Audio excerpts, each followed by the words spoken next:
ಯಾರು ಮಾಟ ಮಾಡೋದು, ಮಂತ್ರ ಮಾಡೋದು, ಮತ್ತೇನು ಮಾಡೋದು ಇಲ್ಲ ಮಾಡ್ರ ರಕ್ಷಣಾ ಮಾಡ್ತಕ್ಕಂಥ ಗುರು ಇರ್ತಾರಲ್ಲ ಅವ್ರ ಮರಳಿ ಶಾಪ ಕೊಟ್ರು ನಿರ್ವಂಶ ಆಗ್ತದೆ.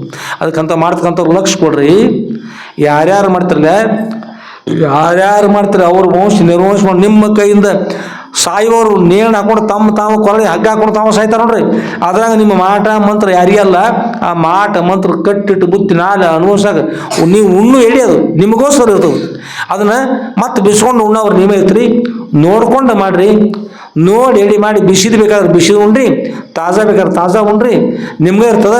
ಯಾವುದು ಬೇಡ್ರಪ್ಪ ಇವತ್ತು ಬಿಟ್ಟು ಅಂತಂದ್ರೆ ಭಕ್ತಿಯಿಂದ ಬಂದು ಊರಲ್ಲಿ ನಮಸ್ಕಾರ ಮಾಡಿ ಉದ್ಧಾರ ಆಗಲಿ. ಎಲ್ಲರಿಗೂ ಕೂಡ ಸ್ವಾಗತ ಅದು, ಎರಡಕ್ಕೂ ಸ್ವಾಗತ ಅದು.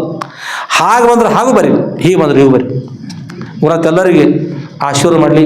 ಆತ್ಮೇಲೆ ಒಳ್ಳೆ ಕೃಪಾಶೀರ್ವಾದ ದೊಡ್ಡದಿರ್ತದೆ. ಅವ್ರ ಅನುಗ್ರಹ ಎಲ್ಲರಿಗೂ ಕೂಡ ಇರಲಿ.